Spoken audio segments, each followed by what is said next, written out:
International में सबसे ज्यादा में सऊदीया वाले पे होता था। लैंड करते थे और जब टेक ऑफ करते थे उस वक्त या तो रोजा खुल रहा होता था या रोजा बंद हो रहा होता था। यूरोप में अगर आप जाए ना तो आपका रोजा बहुत ज्यादा लंबा हो जाता। अब सो सा के थक थका के नमाजें पढ़ के सो सा के उठ भी गए तो सूरज वही का वही कि कब खुलेगा रोजा।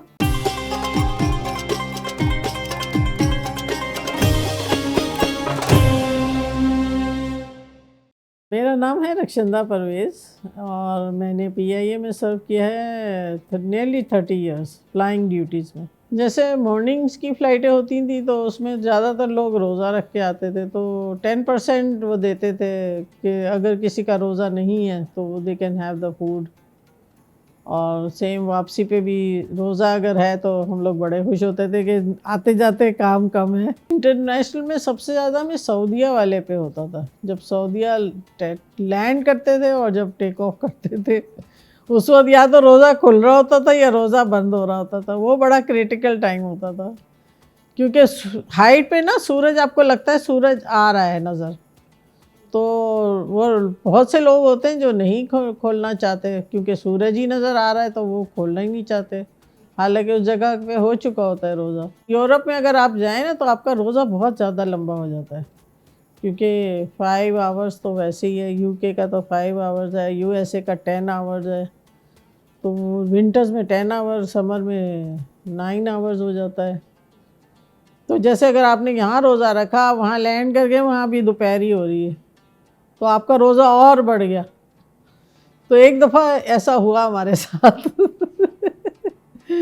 हम लोग कायरो से हम लोगों ने रोज़ा रख के होटल से निकले, सब पता नहीं पेरिस ऐसी कोई जगह थी।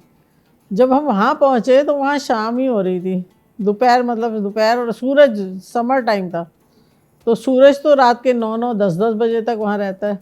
अब सो सा के थक थका के नमाजें पढ़ के सो सा के उठ भी गए तो सूरज वही का वही कि कब खुलेगा रोज़ा।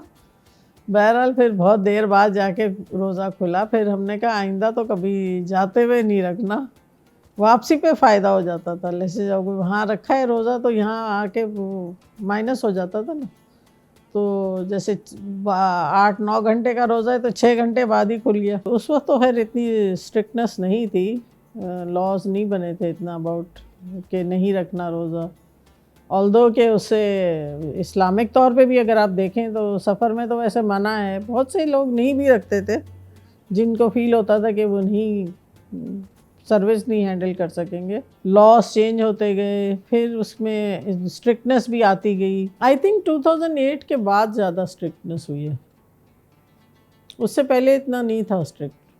पूछते थे वर्बली सीनियर्स हमारे कि आपका रोज़ा तो नहीं है, तो झूठ कभी कभी झूठ भी बोल देते थे कि अल्लाह माफ़ करे हमें कप्तान में तो बिल्कुल, कॉकपिट क्रू में तो बिल्कुल ही नहीं मना है, हर हाल में मना है। कैप्टन और केबिन क्रू में भी अब हमने उनसे रिटर्न में लेना शुरू कर दिया था कि they are not fasting.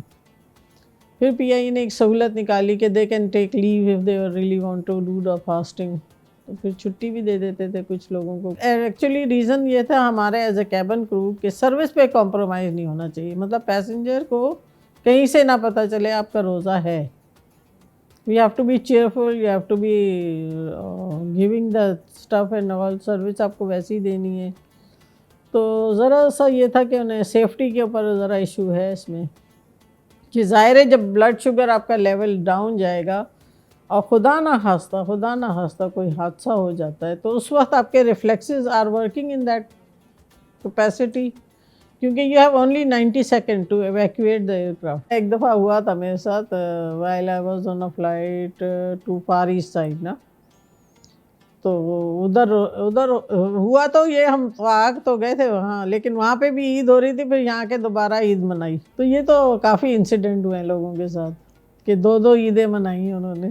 Like Saudi अरब में करके आ रहे हैं फ़्लाइट, वहाँ पे है ही ईद, जो ईद की नमाज़ पढ़ी, फिर यहाँ आए तो यहाँ अगले दिन ईद थी। तो ये तो एक्सपीरियंस बहुत सारे लोगों ने किया है।